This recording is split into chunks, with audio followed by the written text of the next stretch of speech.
हिमाल online TV. नमस्कार बाबाजी। नमस्कार। मसँग एकजना बाबाजी हुनुहुन्छ। पश्चिम बङ्गाल विष्णुपुरमा उहाँको जन्म भएको हो र विगत 13 वर्षदेखि उहाँ नेपालमा हुनुहुन्छ।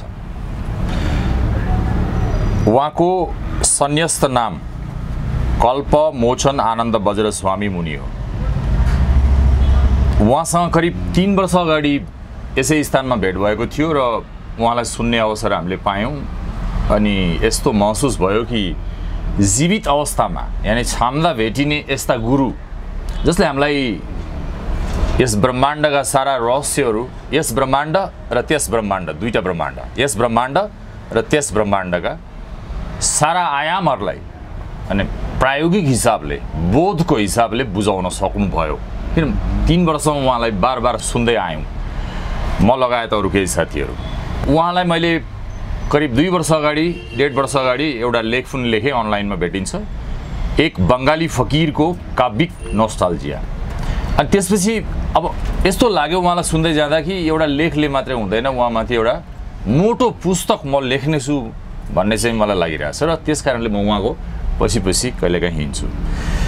तर आजको सन्दर्भ भने चाहिँ उहाँले करिब 3 वर्ष अगाडि जति बेला लकडाउन थियो त्यति बेला दिनुभएको एउटा अन्तर्वार्ता, पावर मिडियालाई या यस्तै कुनै मिडियालाई, अरू केही मिडियालाई, त्यो अन्तर्वार्ता धेरैजनाले हेर्नुभयो र धेरै कमेन्टहरू त्यहाँ छन्, धेरैले सेयर पनि गर्नुभयो, जसको लागि बाबाजीले धन्यवाद दिनुहुनेछ।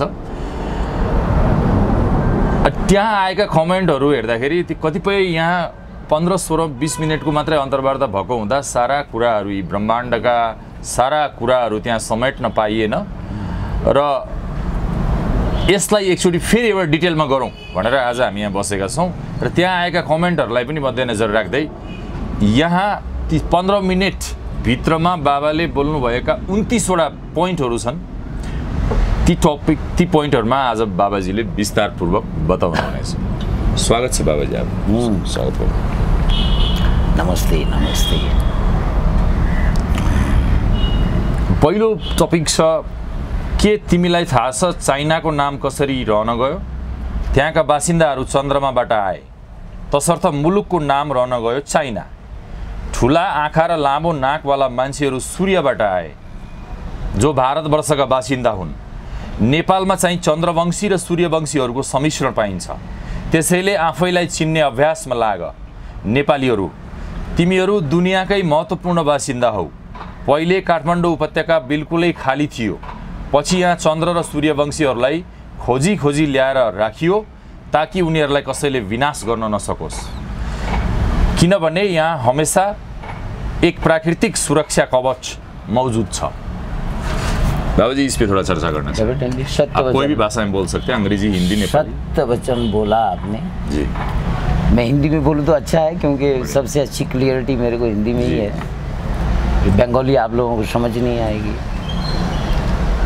पहली बात तो कुछ लोगों ने ये कहा इस वीडियो को देखकर, जो बाबा अगर चाइना चांद से आया तो अफ्रीका कहाँ से आया?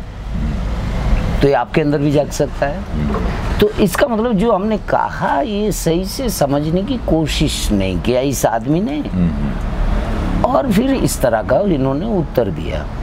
पहले तो ये सुनो, हमारे फेस डिज़ाइन कितने प्रकार के हैं?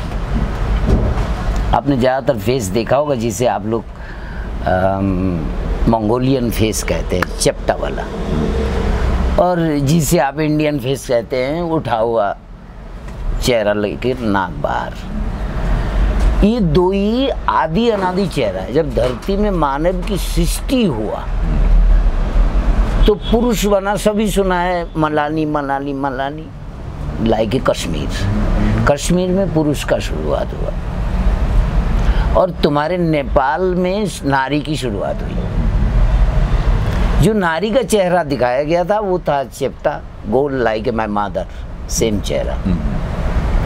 ये जब लक्ष्मी को बनाया गया तो लक्ष्मी को चंद्र चेहरा से ही बनाया गया था, और जो नारायण को बनाया गया जिसे हम मनु कहते हैं, तो उनका चेहरा सूर्य चेहरा, लाइक यू, चंद्र चेहरा लाइक दिस मैन। तो नारी का एट फर्स्ट चेहरा यही था, और पुरुष का फर्स्ट चेहरा यही था। एक ये जो हमारा कैलाश पहाड़ है, बाकी जगह सब पानी भरा हुआ था। उस वक्त का मैं बात कर रहा हूँ, सत्ययुग की, जब उत्पत्ति हुई हमारी एट फर्स्ट, तो पूरे धरती में पानी भरा हुआ था। सिर्फ कैलाश उभर के नीचे से आया था पानी में से। तराई तो थी ही नहीं उस वक्त, समझ लो लुम्नी या कपिला वस्तु तक हम यूज़ कर सकते थे, उस टाइम की बात है। बाकी हर जगह तराई था नहीं, खाली था, वहाँ पानी भरी हुई थी समुंदर का। तो उस जगह में हम आबादी शुरू हुआ कैलाश के ऊपर ही। तो एक जगह शुरू हुई चंद्र फेस, एक जगह शुरू हुई सूर्य का फेस। जब ये चंद्र और सूर्य मेल और फीमेल क्रॉसिंग करते हैं ईच अदर, उससे जो जनरेशन की शुरुआत होती है, मैं पढ़ा कहाँ से वो मैं समझाना चाह रहा हूँ आपको। उससे जो चेहरे की शुरुआत होती है, उसमें दो चेहरे प्रोडक्ट होते हैं। एक होता है बुद्धि, एक होता है विद्या। बुद्धि किसकी प्रॉपर्टी है? दुनिया जानती है, कई देश बुद्धिस्टों को मानते हैं, बुद्धिस्ट बने हुए हैं। तो बुद्धि है चंद्रमा की प्रॉपर्टी। लाइक चांद का बेटा का नाम है बुद्धि। अगर आप वेद वेदांत जानते हो तो थोड़ी बहुत खबर होगी आप, मतलब हमारे सनातन समाज को। चांद का बेटा का नाम है बुद्धि और सूर्य का बेटी का नाम है विद्या, ये फीमेल नाम है। तो ये दोनों चेहरे अलग अलग है। पहले जो चेहरा का मैंने वर्णना दिया था और अभी जो मैंने आपको बना, वो है एक है गोल, एक है लंबा। एक सूर्य चेहरा, एक चंद्र चेहरा। तो दो ही तो उत्पत्ति हुआ, तो दोनों का मिलन होगा तभी तो नेक्स्ट चेहरे आएंगे। तो दोनों ने क्रॉसिंग करके विष्णु और लक्ष्मी ने जब शादी किया तो विद्या और बुद्धि की उत्पत्ति हुई। वो चेहरे क्या है ना, एक है त्रिकोण, वो है बुद्धि चेहरा। एक है स्क्वायर, वो है विद्या चेहरा। एक त्रिकोणात्मक वर्गाकार, दूसरा। अच्छा, दो टाइप के चेहरा पैदा होता है। तो इन चेहरों का क्या काम है ना, जो त्रिकोण चेहरा है वो है बुद्धिधारी, वो दिमाग से ज़्यादा काम लेते हैं, दिमाग उनके पास ज़्यादा होती है, उसका ऐसा होता है। जैसे कि मेरा त्रिकोण चेहरा है, आपसे ज़्यादा होता है वो त्रिकोण चेहरा। आपका सूर्य चेहरा में गिना जाएगा। अच्छा। आपका लंबा चेहरा ज़्यादा है, त्रिकोण में कम आता है ये चेहरा।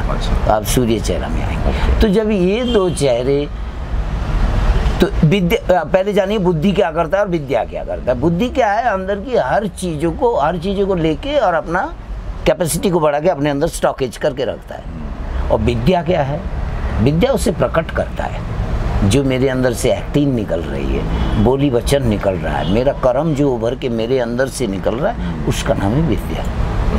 क्यों सूर्य से जुड़ा गया? क्योंकि वो लुकिंग चीज़ है, हर चीज़ दिखता है सूर्य से। तो ये दिखाने का जो काम है वो विद्या का है। अब कितने चेहरे तुम्हारे पास आए? 4 आए। एक चंद्र, एक सूर्य, ये दोनों मिले तो तभी विद्या और बुद्धि की उत्पत्ति हुई। अच्छा। जब ये दोनों विद्या बुद्धि मैरिज करते हैं, ये लोग जब बच्चा जन्म देते हैं तो उसमें आते हैं कामना चेहरा, जिसको कहते हैं इंद्रदेव जी से भेजा था विश्वामित्र के पास, उसका नाम था मेनका। मन में जो काम डाले, मतलब जिसे आप सुंदर भी कह सकते हैं, अति सुंदर भी कह सकते हैं। तो ये 5 चेहरे जो मैंने अभी आपको कहा, ये नेपाल में मिलेंगे। अच्छा। ये इंडिया में भी कम मिलेंगे, चाइना में भी कम मिलेंगे। और बाकी के देशों में? बाकी के देशों में यही चेहरे हैं। अच्छा। ये दोनों मिल के जो प्रोडक्शन किया, विद्या, बुद्धि और कामना चेहरा, चंद्र और सूर्य ने, चाइना ने और इंडिया ने, वो चेहरे आज पूरे धरती में फैला हुआ है। अच्छा, आप ये समझिए। ये बात, अगर आप पूरे नेपाल के पब्लिक का फोटो ले ले, बहुत नेपालियों के पास आपके पास तस्वीर है, नेट में मिल जाएंगे, आप उनको मिला के देखिएगा, वर्ल्ड के सारे पॉपुलेशन से नेपाल का चेहरा मिल रहा है। अच्छा। किसी ने ऐसा कहा कि था बाबा डीएनए चेक कर ले, तो डीएनए भी चेक करके देख सकते हो, जो हम ही कैलाश से पूरे वर्ल्ड में फैले हैं। क्योंकि कैलाश तो एक ही है, कैलाश तो और नहीं है कोई दुनिया में। और कैलाश में सृष्टि हुई, वेद ने कहा कैलाश ही सबसे पहले आया था, क्योंकि पानी थी ना नीचे, कहाँ से कौन और आता। तो उस प्रकार से हमारे इस चेहरों का डिवीजन मैंने बताया, जो पब्लिक को समझना चाहिए, जो हम किस तरह से चंद्र और सूर्य से जुड़े हैं। धन्यवाद बाबूजी। दूसरे पॉइंट पे जाता हूँ, क्योंकि यहाँ नेपाली में लेखिएको छ। म हिन्दी नेपाली दुईटै भाषामा बाबाजीसँग कुराकानी गर्ने प्रयास गर्नेछु। बिचमा अङ्ग्रेजी पनि हुनसक्छ, किनभने भाषामा हामी गरिब हुनु हुँदैन। जति धेरै डाइमेन्सन भाषा त्यति धेरै हामी चाहिँ चेतना खोल्न सक्छौँ जस्तो लाग्छ। दूसरा पॉइंट है, खासमा नेपालमा खासमा प्राकृतिक विपदा कम आउनुपर्ने हो वा आउनै नपर्ने हो, किनभने प्रकृतिले नै चन्द्रवंशी र सूर्यवंशीको यहाँ रक्षा गर्दछ।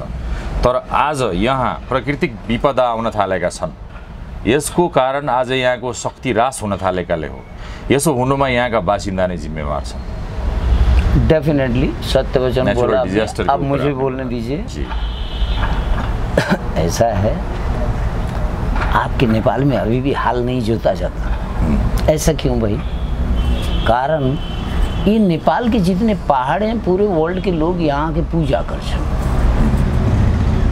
ये पूजनीय है, जिंदा एक एक पहाड़ का अलग अलग नाम, और उन्हें हम जिंदा देवता के स्वरूप से, धरती माँ कहिए या धरती पिता कहिए, उससे मानते हैं। कई जगह अभी भी है, बिना चप्पल का आपको जाना पड़ेगा, जूते नहीं इस्तेमाल कर सकते। तो इन जो पहाड़ों का, जो जिंदा पहाड़ों का जो यहाँ की स्टोरी है, इनको मान्यता दे हम, इसलिए हम यहाँ हल नहीं जोतते। हल जोतने का और भी काम वो है, मैं उसको अभी नहीं बोलना चाह रहा हूँ। इसलिए हम यहाँ की ज़मीन को खनन नहीं करते। अच्छा। अगर आप आदि अनादि नेपाल के घर को देखें, मकान और बिल्डिंग को देखें, तो पहले एक दूसरे के पत्थर ढूंगा रख के हम यहाँ मकान बनाते थे। नहीं खोद के नहीं बनाते, खोद के बेसमेंट करके मकान नहीं बनाते थे। आप ये छोटी सी मंदिर इसमें देख लीजिए, इसमें एक दोहरा का कंस्ट्रक्शन बना हुआ है लकड़ी का, और उसके ऊपर हमने ईंटा वटा लगा के, और भूकंप तक रहित बन जाता है। उससे भूकंप से भी ये बिल्डिंग गिरी नहीं। सोमेश्वर की जो मंदिर है, छोटा सा ही है, और बड़े से बड़े कंस्ट्रक्शन इसी प्रकार से किया।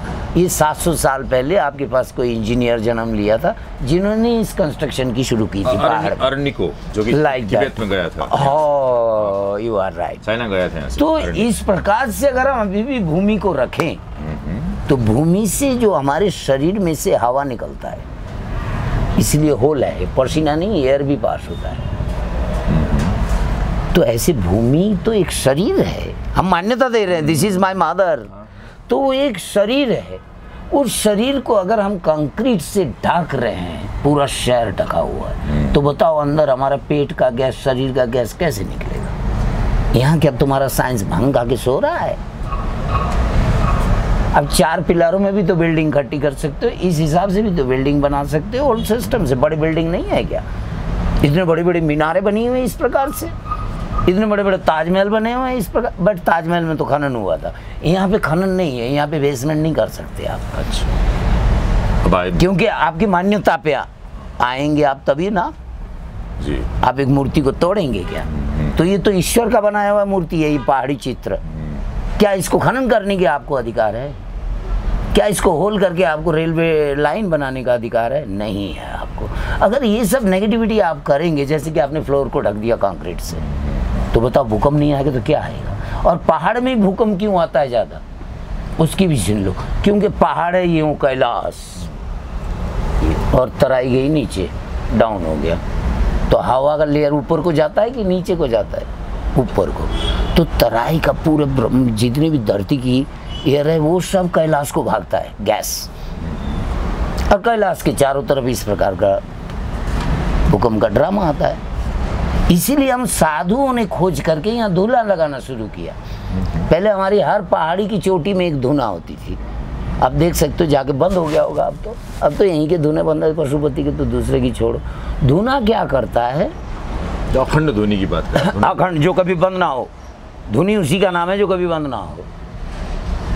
हवन कुंड होता है, जो जलाया, हवन किया, बंद कर दिया, ढक दिया, रख दिया। धुनी कभी बंद नहीं होती, क्योंकि धीरे धीरे वो एक लेयर बनता है हीट का, और जमीन के गैस को निकाल के बाहर करता है। तो धुना रहित कौन है? जो भभूत या साधु भभूत लगा रहे हैं और बैठे हुए हैं जगह जगह धुना जला के, जिनकी धुना कभी बंद नहीं होते, वो इसके पेट के गैस को निकालता है धरती माँ का। इसीलिए कहते हैं साधु बिना धरती नहीं। इस जगह में जोड़ दिया हमने। अगर ऐसे साधु नहीं होंगे तो धरती ये अभी तो 5-7 टुकड़े में बटी हुई है, ये हो सकता है 100-200 टुकड़े में भी बट जाए। अगर आपने पूरे वर्ल्ड में ये कंक्रीट का फ्लोर नहीं बंद किया और सीमेंट के रोड नहीं बंद किए, और घर के फ्लोर जो आपने कंक्रीट का बना रहे हो ये नहीं बंद किया, तो ये बड़ी जल्दी और ज़्यादा टुकड़े हो जाएंगे। पहले टुकड़े नहीं थे, पेंजिया था, एक ही था, उसी गैस की वजह से ये टुकड़े हो गए, अलग अलग हो गया। अभी उन और टुकड़ा होने से बचाना चाहते हो तो इसको ख़त्म करो, भूकंप कभी नहीं आएगा, आ ही नहीं सकता। कुछ तो टेक्नोलॉजी का भी इस्तेमाल करो।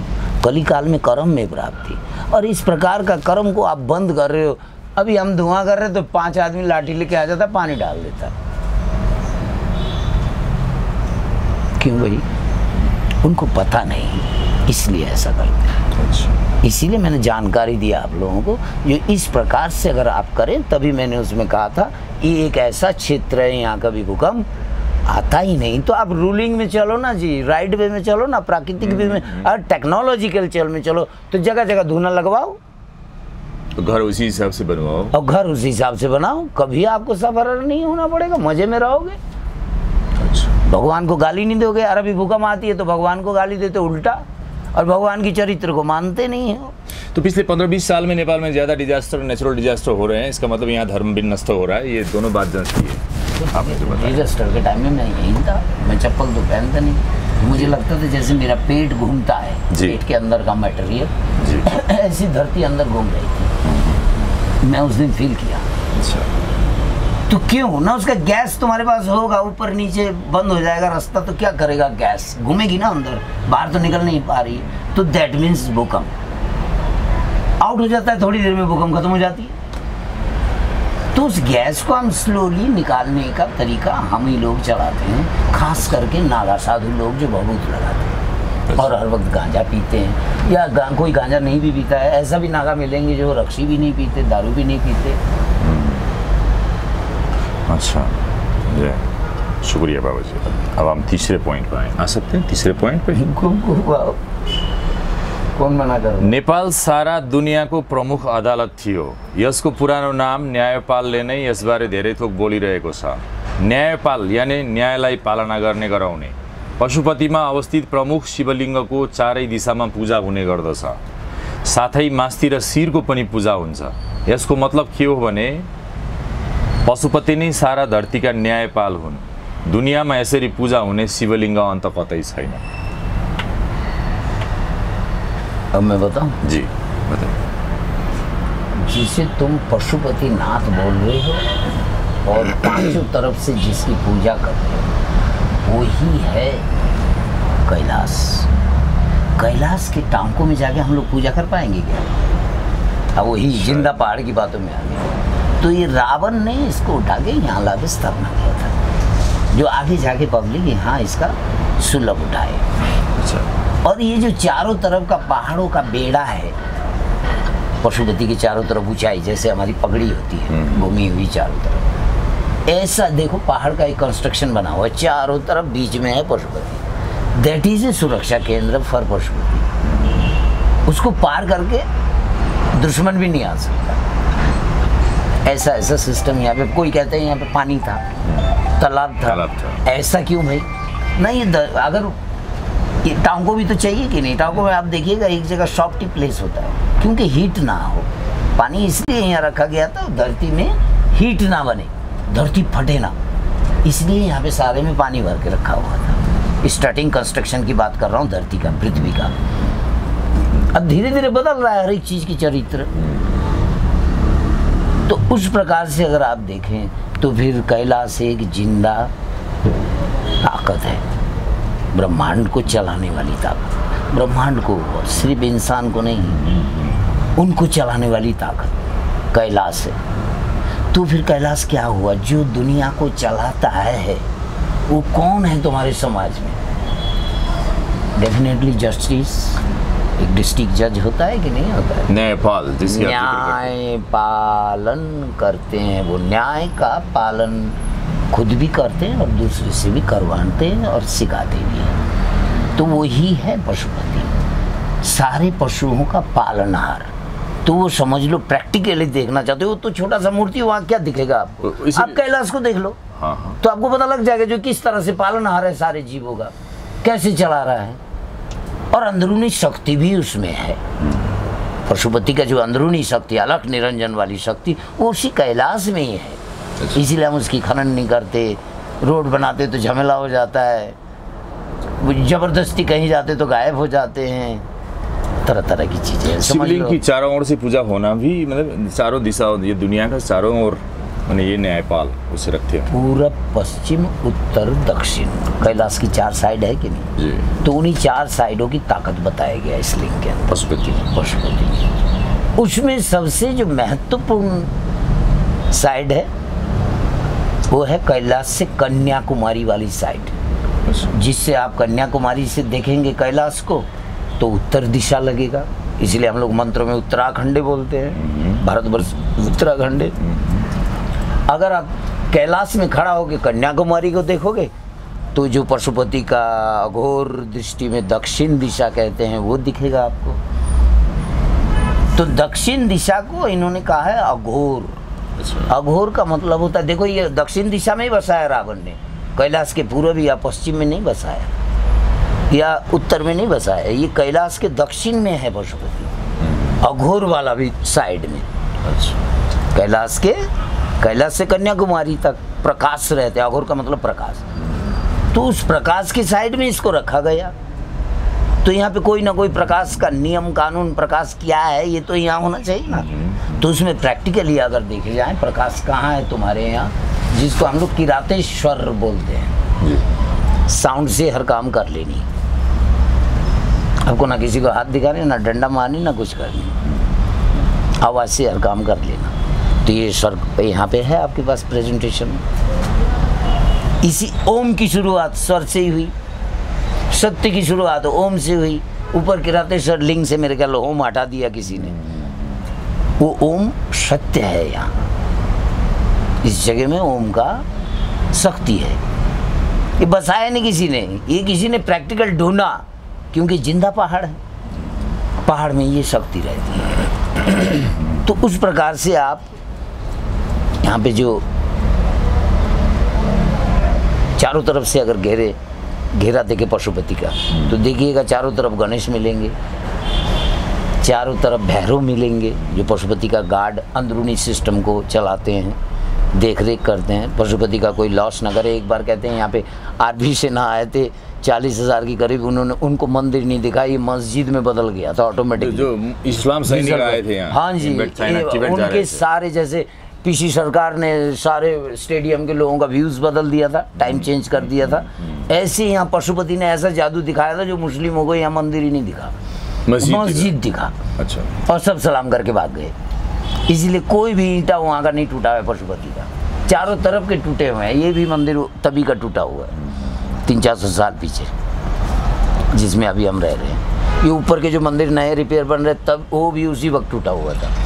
मतलब कैसे थोड़ा बदमाश हो रहे ना, किसी का नाक तोड़ दिया, किसी का आँख तोड़ दिया, ऐसे करके एक एक हैम्बर करके डैमेज करना था उनको, बट उसे डैमेज नहीं कर पाया पशुपति, क्योंकि स्वयं कैलाश की शक्ति। और कैलाश की शक्ति मैंने तो छोटा सा बताया आपको, बड़े बड़े लोगों के पीछे आप सुन लीजिएगा कैलाश की क्या शक्ति है, आपके पास रिकॉर्डेड पहले ही होगा कैलाश क्या है। और कैलाश को ये पहला वो दिया गया, सभी को पालन करो, सभी को खिलाओ पिलाओ, सभी को चलाओ। अब प्राकृतिक दृष्टिकोण अगर आपको चाहिए तो पशुपति से आपको मिल भी सकता है। अभी डिपेंड करता है आपका रूट क्या है उसका पाने का, एवरीवन डिफरेंट रूट।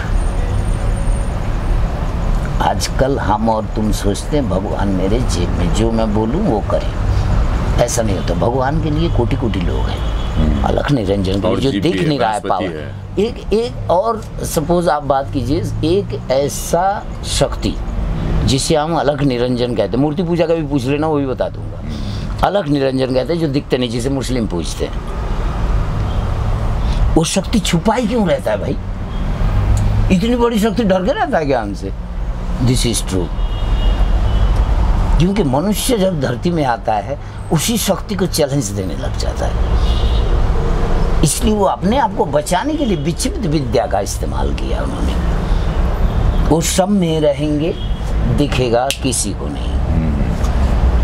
ये है उस शक्ति का अलख निरंजन। अलख निरंजन, ये है नियम। अब इन नियमों को लोग जानते ही नहीं हैं, इसलिए लोग मानते नहीं। जिस तरह से इन नियमों को आप ऐड कीजिए, लोगों को बताइए, एक दिन छोटे छोटे बच्चे अलख निरंजन क्या है उनसे बात करने लगेंगे और आप उनको पागल नहीं बोलोगे, आप कहोगे ईश्वर है इसके अंदर, ये भगवान है, जैसे रामकृष्ण परमहंस देव को लोगों ने बोला।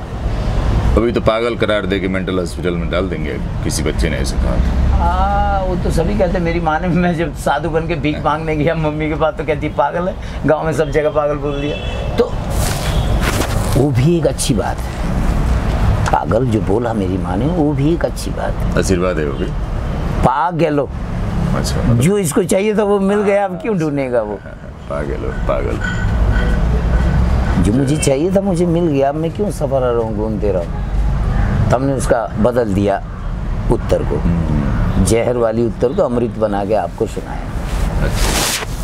ठीक है बाबा, और क्या बोलना अब आगे बढेंगे। गर्भमा आएको 6 महिनामै भ्रूणमा श्रवण शक्तिको विकास हुने गर्दछ। एउटा बालकको वास्तविक शिक्षा त्यहीँबाट सुरु हुन्छ।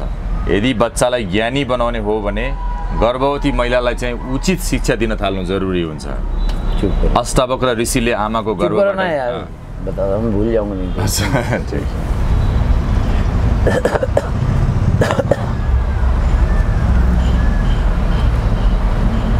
एक कहावत है, अंग्रेजी में भी है, हिंदी में भी है। हिंदी में लोग कहते हैं गांधी ने कहा था, बुरा मत देखो, बुरा मत सुनो, बुरा मत बोलो। ये नहीं है, ये रियल रूट इस तरह से, बुरा मत सुनो, बुरा मत देखो, ऑटोमेटिकली बुरा ना बोलो। अगर बुरा सुनना बंद हो जाएगा, जो माँ के पेट से सुन रहे हैं आप, निकलने के 3 महीने पहले कान खुल जाता है माँ के पेट में मानव का, पशुओं का नहीं खुलता, मानव का खुलता है। ये अष्टावक्र ने बताया था, इसलिए आपने कहा, उन्होंने समझाया था सबसे पहले पब्लिक को, जो माँ के पेट से कैसे सुनते हैं बालक। तो वो जब आप सुनना बंद कर देंगे बुरा, तो बताइए कौन घुसाएगा आपके अंदर बुरा? है किसी में दम? तो वहाँ माँ को स्टडी चाहिए कि बाप को चाहिए? बच्चा किसके पास है? पेट में माँ का। तो एजुकेशन माँ की ज़रूरत है। जो एक भी बुरा माँ ना सुने तो बच्चा भी नहीं सुन पाएगा। आपने सेफ्टी रूप से बच्चे को पेट से बाहर निकाला, उसके बाद उसकी ज़रूरी क्या है? दूसरे जीवों की तरह आदमी आंख बंद करके नहीं रहता, आते ही आंख खोल देता है बच्चा। तो क्या देखना शुरू हो गया। अब वो ड्यूटी किसकी है? माँ की। माँ के पास ही ज़्यादा रहता है, क्योंकि माँ से ही उसका पेट चलता है। तो फिर माँ को क्या बंद करना है? न बुरा देख ना पाए बच्चा मेरी कभी, क्योंकि अभी देखना सीखा, बोलना तो सीखा ही नहीं। जिसे बुरा कहते हैं उसे दिखाना नहीं है इसको। तो ना बुरा सुना, ना बुरा देखा। और जब बोलने लगेगा एक भी शब्द उसका बुरा नहीं निकलेगा। अब ऐसा समझ, मैंने शॉर्ट में उत्तर दिया। अच्छा, आगे पूछो। आगे पूछो। हाँ, उसका उतना ही। शुक्रिया। मैंने रास्ता बताया आपको जी, इनसे बच्चों के कैसे आप। हाँ।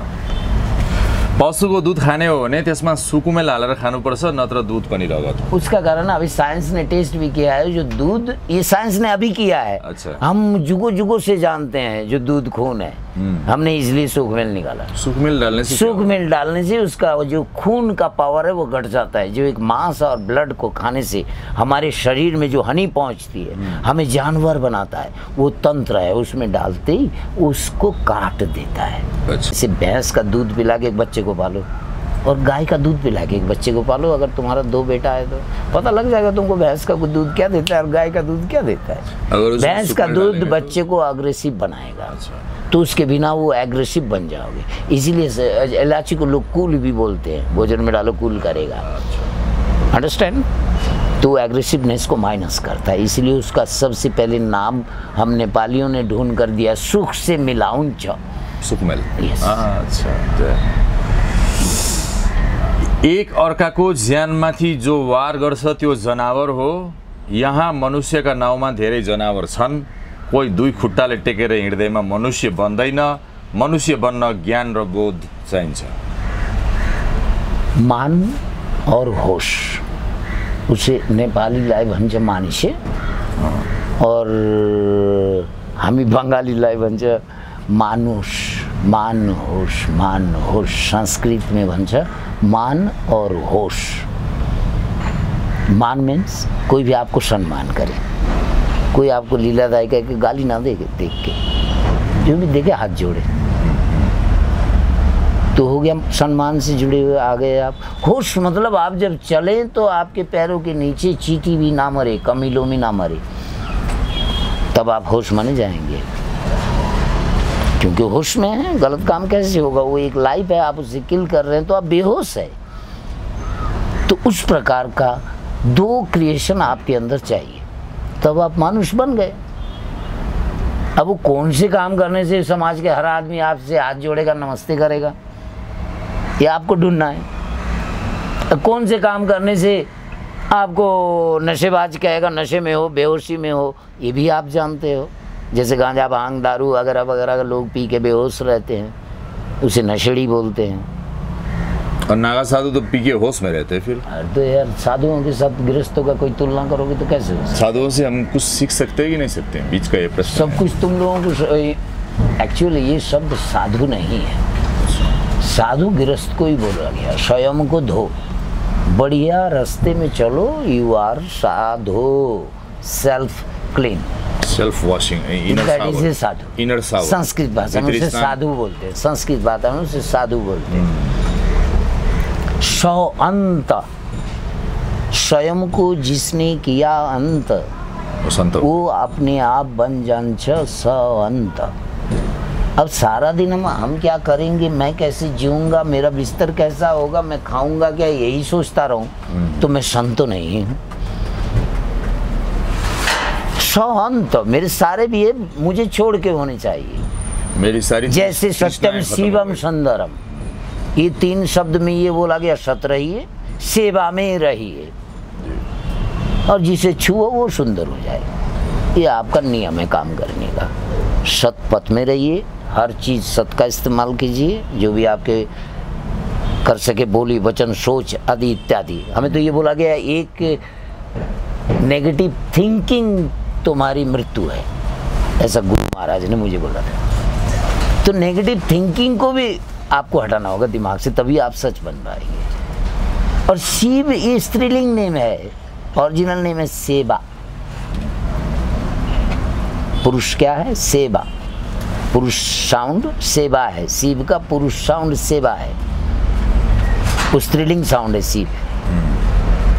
तो हर काम सेवा मीन्स अदर पर्पस, अपने लिए करो जितना तुम्हारी प्रयोजन है, बाकी सब काम दूसरे के लिए, नहीं तो पशु बन जाओ। तो सेवा में आगे जस्ट मिनट, पशु कैसे बन जाए? जैसे जानवर जो जस्ट मैं वहीं पहुंच रहा हूँ। तो आप सेवा में आगे ना, दूसरे के लिए काम कर रहे हो, तो आपने एक काम मेरे लिए किया, 99 अपने लिए किया, 99 काम पब्लिक के लिए किया, तो सेवा में गिने गए।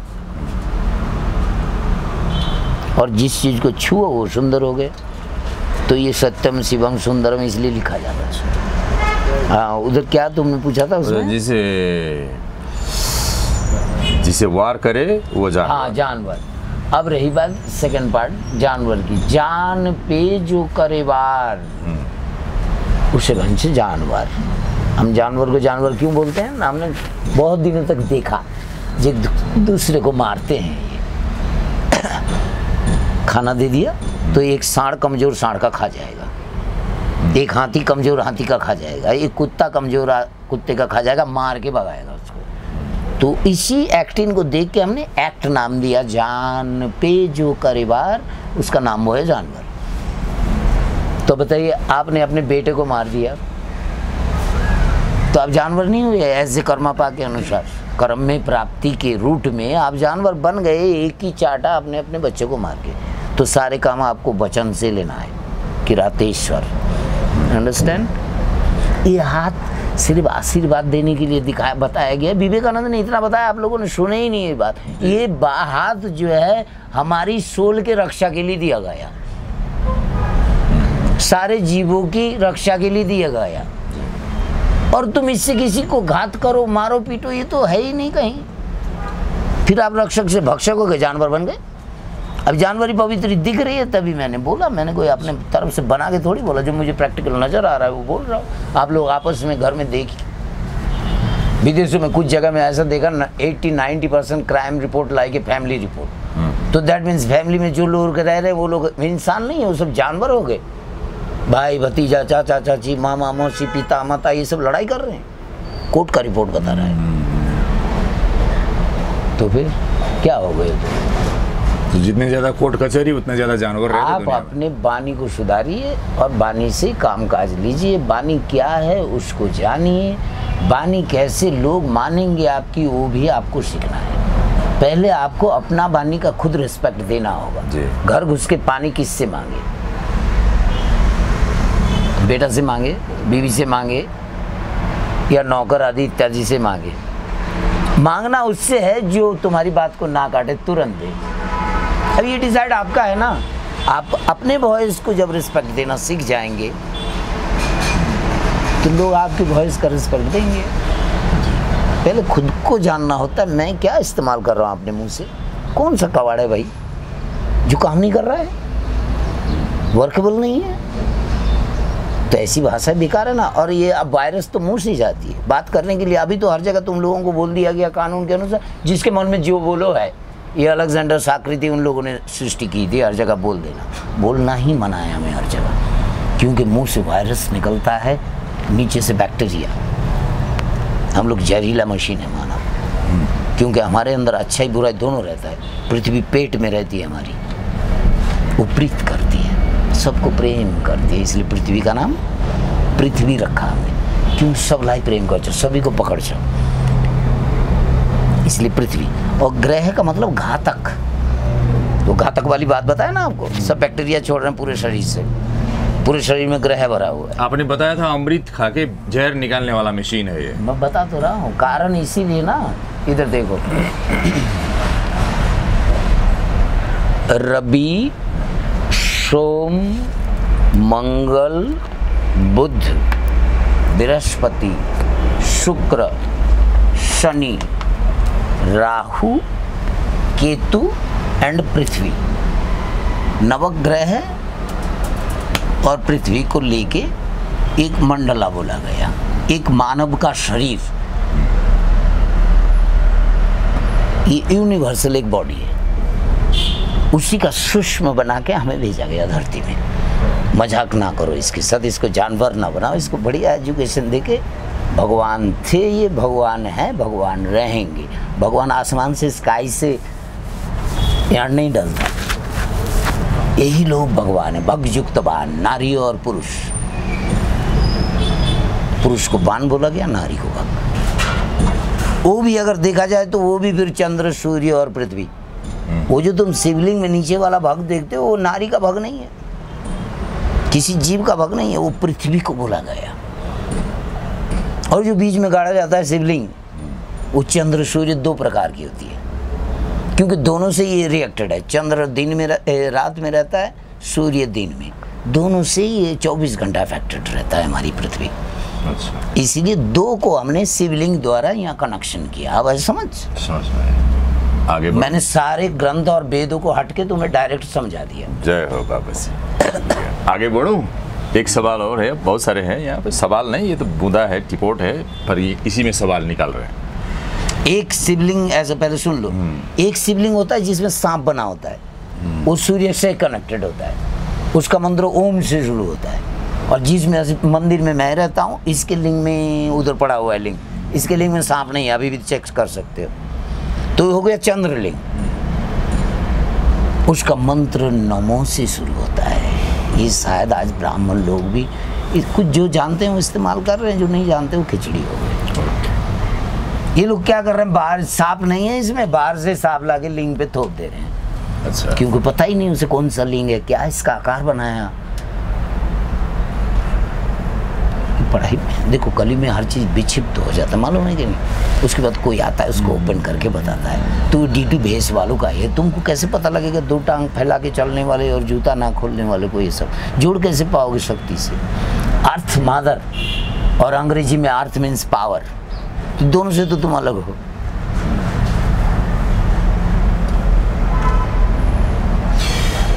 अब यहाँ धेरै खाले ज्ञान मन्दिरबाट सुरु हुन्छ। अरू एक बुदा है, एजुकेसन मन्दिरमा मानवताका साथै जीवन जिउने कला पनि सिकाइनुपर्छ। तर आज मन्दिरहरूको के हालत छ यो कुरा सबैलाई ज्ञात छ, सुधार नगरे विनाश निश्चित है। अगर आपको बुद्धि और विद्या ये दोनों चीज़ों की सही में जरूरत समझते हो, टेक्नोलॉजी से हटके मानव के अंदर ये शक्ति आए, तो ये शुरुआत मंदिर से है। इसमें कोई धर्म वाली बात नहीं है, ये आदि अनादि है। इन चीज़ों को हम लोग नहीं मान सके, या समझ लो कोई नया साधु मेरे जैसा आया धरती में, आपने उन्हें एक्सेप्ट नहीं किया, तब लोगों ने अलग धर्म बना लिया। ये तो ये हुआ। आप पहले मुझे प्रेम तो करना सीखो। नेगेटिविटी दिखता क्यों आप लोगों को? मैं आप लोगों के पास जाके कोई डाका डालने गया या भीख मांगने की, या प्लेट लेके? जो रोजाना दरवाजा खोलते हो तो मैं प्लेट लेके पहुंच जाता हूँ, मैं तो दोनों में ही नहीं हूँ। तो फिर जिलासी किस बात का भाई? मानने में जो कुछ नहीं देना पड़ता तो मान के तो देख ना। अब तुम कहोगे बाबा विश्वास के तो सब में है, विश्वास सब में है, विश्वास सब में है। विश्वास की कोई ट्रेनिंग ही नहीं है।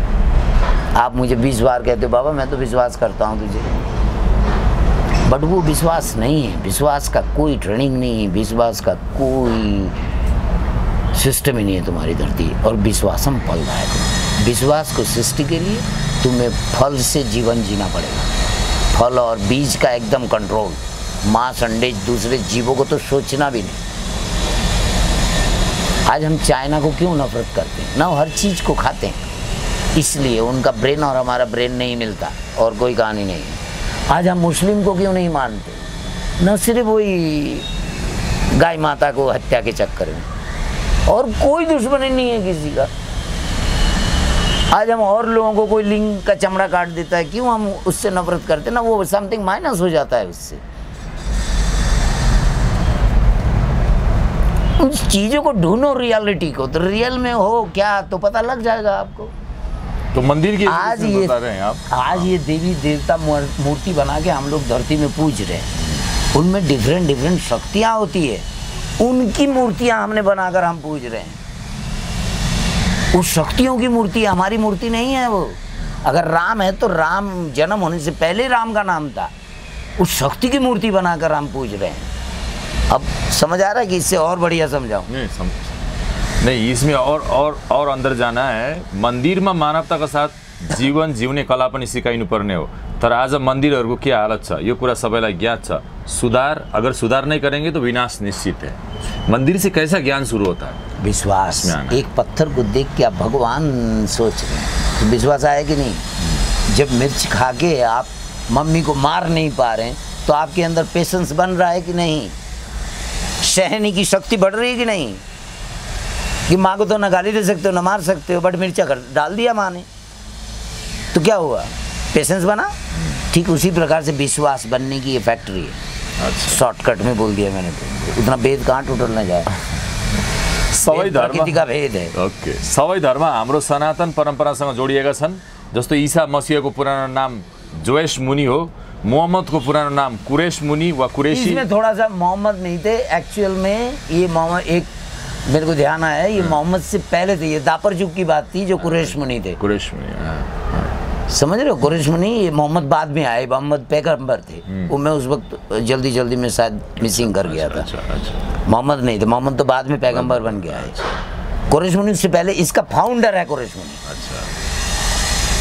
क्योंकि शिव ने ये कह दिया अगर मैं पूरब में हूं तो क्या पश्चिम में नहीं? अगर मैं सारे जीवों में हूं तो क्या बंदर में नहीं? बंदर को पहले मारते थे हम सत्ययुग में, तो बंदर में देखो शिव आ गया। तो शिव का डायरेक्ट दर्शन इन्होंने पश्चिम से निकाला। वो शिव की शक्ति है। शिव ने कहा मैं हर जगह हूं, तो किसी भी तरह मुझसे पूछ सकता है। सर पे नाचता है तो वो माता को बोलती है मेरा सर दर्द हो रहा है, बच्चे को नाचने दो। शिव ऐसा गॉडेस्ट है। तो वो धरती ही है जी। उसी का नाम शंभू बोला गया धरती को। स्वयंभू, मैं ही धरती हूँ, मैं ही धरती हूँ। संस्कृत में बोला स्वयंभू, आई एम भू, आई एम भूमि। वो भी सी भी है ये, जिसके अंदर हम लोग आग रहे, मूत रहे, खा रहे, पी रहे। खाली माँ थोड़ी है, मदर फादर दोनों मिक्स है, चंद्र सूर्य दोनों है इसमें। दोनों ने मिलके इसका क्या कहूँ मैं तुमको, काल चक्र इसकी रक्षा करता है। तो तुम क्या ये बम ब्लास्ट करके इसका नुकसान करोगे, तुम खुद ही खत्म हो जाओगे। तो इसका मतलब है जो सनातन हमारा है उसी से सभी फैला हुआ है, सभी सारा चराचर। और तो पेंजिया को पढ़ो ना यार, एक तुम्हारा राजा था, राजा बलि, नाम सुना कभी? राजा बलिराज। तब कॉन्टिनेंटल नहीं था, अलग अलग महाद्वीप नहीं था, एक ही पृथ्वी थी, जिसको पैर से दबा के बामन ने, विष्णु ने गया में अंदर भेज दिया था विष्णुपद में, इसलिए उस जगह का नाम विष्णुपद है। मैं वहीं से आया हूँ, पैर से दबा दिया गया था, ठीक है ना। तो वो जो था ये ब्लास्ट हुआ तो अलग अलग हुआ, पहले तो एक ही था। अब ये धरती फटी क्यों? ये ऑलरेडी बाइबल में है, जो एक बार फिर ये बड़ी बन जाएगी, विशाल पेंजिया हो जाएगा। तो ये तो क्या बोल रहे थे आप? नहीं, ये बोला सबै धर्म हाम्रो सनातन परंपरासँग जोडिएका छन्। तो उस वक्त देखो ना कौन था यहाँ। आपके पास अगर जमीन में प्रूफ नहीं मिल रहा है सत्यजुग का, किताबों से मिल जाएगा। कुछ ऐसी शैली संस्कृतों को सही उद्यान करो, कितनी भी आग लगी हो, देखो धर्म कभी बंद नहीं होता। कारण क्या है? जो आप किताब जला देंगे, टेक्नोलॉजी मंदिर जला देंगे, बट मेरे अंदर मैं बच गया हूँ, मेरे अंदर जो रहेगी उसको आप जला देंगे। बुद्धि भगवान को जला देंगे, जो दुनिया की बुद्धि को चला रहा है बैठ के, है? सबके अंदर तो एक बुद्धि भगवान है। जी जी बाबू जी। वो थोड़ी चलेगा, वो फिर बुद्धि एक्टिव होगी किसी न किसी में। आप नाश कितना चाहे कर जाओ, उसका अंत कोई नहीं कर सका। वो तो आसमान में रह रहा है बुद्धि भगवान, जब चाहे किसको भी कुछ भी दे दे, जो चाहे जिसके चाहे, मरने का बुद्धि डाल दे, बचाने का बुद्धि डाल दे। अभी ग्रहों का नाम लिया था ना तुमने, तो वो ये नवग्रह इसलिए बोला गया घातक। देखो पूरे शरीर से घातक चीजें छोड़ते हैं। उस पे हम आगे अभी एक आज के लिए एक अन्तिम, आजको लागि अन्तिम, तर धेरै बुदाहरू छन्, तर आजको लागि समयको पाबन्दीले गर्दा जब शरीर मर्छ, गल्छ र सड्छ, त्यति बेला जे बाँकी रहन्छ त्यो नै आत्मा हो, त्यही गुरु तत्त्व पनि हो। गुरुमा तीनवटा शक्तिहरू विद्यमान छन्, ब्रह्मा, विष्णु र महेश। गुरुलाई ईश्वर बराबर मानिएको छ, ब्रह्मा, विष्णु र महेशलाई चलाउने पनि गुरु नै हुन्। वाई गुरु नेम गुरु, पहले ये सीखे आप लोग। गु टू रूह, हमारा शास्त्र कहता है गु मतलब अंधेरा, रूह मतलब उजाला। ठीक है, वो भी मानिए आप, मैं अमान्य नहीं कर रहा हूँ, मैं भी उन्होंने से सीखा। इसका एक और अर्थ है, जो गु में डाले रूह उस वंश गु रूह, ना कि रूह, रूह HU, गु रूह। जो गु में डाले रूह तो कौन है? डायरेक्ट पृथ्वी नहीं है, सारी काव्य छोड़ दो, यहाँ गु डालो, देखो थोड़े दिन में कीड़े पड़ जाएंगे, जीवन की सृष्टि हो जाएगी। माटी को भी गु भी बोला गया दूसरे भाषा में, एक बार लगाओ तो गंदी हो जाती है, बार बार लगाओ तो सफा हो जाता है हाथ। ये माटी का नियम है। तो गु है, बट इसी में से रूह निकलती है, आत्मा निकलती है। रूह मतलब वही आत्मा, जीवन। इसीलिए हम लोग चेला और गुरु का जो रिश्ता बताया गया, उसमें भी यही कहा गया, गुरु एक नया जीवन डाल देता है शरीर के अंदर, रूह प्रवेश करवा देता है। जब वो आदमी गु बन जाता है, बेकार हो जाता है, तो एक नया जीवन उसके अंदर रूपांतरण शुरू हो जाता है उसके अंदर। पहले वो गुरु क्या करता है, पहले उस व्यक्ति को एग्जाम्पल सुअर का गु बनाते हैं। ऐसा क्यों? ना सुअर के गु में रूह नहीं होता, बाकी जितने भी गु है सब में कीड़ा पैदा होता है, बट सुअर के गु में कीड़ा नहीं पैदा होता। कारण सुन लो, ऐसा क्यों भगवान ने बनाया सुअर? सुअर को विष्णु रूप इसीलिए बोला हमने, विषनाशक तंत्र है। आपने राजा धीराज जमींदारों का टॉयलेट का अपने कहानी सुना होगा, जो एक आता था सुबह टॉयलेट को रखता था कंधे में और ले जाके कहीं फेंकता था। तो उसके अंदर है क्या? बैक्टीरिया धरती को खराब करेगा। जैसे सड़ा गला आदमी कब्र में देता है या हम लोग समाधि लेते हैं तो धरती को जहर फैलाते हैं ना। समाधि जिंदा चल के जाने को समाधि बोला गया, मृत्यु के बाद समाधि नहीं। तो उसी प्रकार से आप देखिए जो गुरु की बात चल रही थी, गू में जो डाल दे रूह, तो साधु सुअर का गू को क्या हुआ ना, उसके अंदर रूह नहीं होता। तो पहले वो जब तुम ट्रेनिंग में जाओगे तो तुमको पहले बिना रूह का बनाते हैं, तुम्हारे अंदर जो लाइफ है उसको निकाल के बाहर कर देते हैं, फिर एक वहाँ जगह बन जाता है तुम्हारे शरीर में, फिर एक दूसरे रूह को लेके पुटअप करते हैं, फिर एक नया नाम देते हैं, एक नया काम देते हैं, एक नया भेष देते हैं। वो होता है गुरु, जिसको हम लोग हर जगह पैर धो के पानी पीते हैं, नमस्ते करते हैं, रिस्पेक्ट करते हैं, जिनसे अपने जीवन प्रणाली चलाते हैं। वो स्वरूप स्वयं बृहस्पति का होता है। इसीलिए बृहस्पति ग्रह को भी गुरु कहते हैं हम। और बृहस्पति ग्रह भी वही काम कर रहा है, आसमान के बुराइयों को खाता है, अपने ऊपर खींच लेता है, पृथ्वी को बचाता है। पृथ्वी में आसमान की कोई भी चीज़ आएगी तो पृथ्वी को नाश करेगी। तो गुरु क्या करता है? पृथ्वी की प्रोटेक्शन, वो सारी चीज़ें अपने अंदर ग्रास कर लेता है। जुपिटर्स प्रोटेक्शन देता है बाकी लोगों को। तो समाज का साधु भी वही करता है, समाज के पाप को खा के हजम कर देता है, इसीलिए उसे गुरु बोलते हैं हम लोग। बाबा जी आज के लिए इतना ही करना पड़ेगा, जैसे आपकी इच्छा। ठीक है, शुक्रिया। हमारी बातें लंबी होती है। हाँ, त्यही त भन्दै थिएँ मैले। बाबाजीलाई धन्यवाद, राम राम। धेरै बुँदाहरू बाँकी छन्, तर प्राविधिक कारणले गर्दाखेरि आजलाई फेरि आउँछौँ हामी। यी बुँदाहरूमा हामी फेरि अर्को एपिसोडमा हामी बाबाजीसँग पुनः यी कुराहरूलाई हामी चर्चा गर्नेछौँ। र यी कुराहरू भनेका सनातन विद्याहरू, सनातन प्रज्ञाहरू चाहिँ हामीले पछिल्लो जेनेरेसनलाई पनि चाहिन्छ, काम लाग्छन् भनेर, जो स्कुल कलेजमा पढ्न पाइँदैन, जो चाहिँ समाजमा घरमा पढ्न पाइँदैन, र यस्ता त्यागी बाबाहरू जो सारा आफ्नो जीवन होइन लाई चाहिँ प्रज्ञामा होइन ज्ञानमा प्रकाशमा समाहित गर्नुभएको छ, समर्पण गर्नुभएको छ, उहाँहरूको मुखबाट सुन्न पाउँदा हामीले आफूलाई भाग्यमानी ठान्नुपर्छ। र आजको लागि बिदा चाहन्छु। जय हो, राम राम बाबाजी। जय श्री राम राम।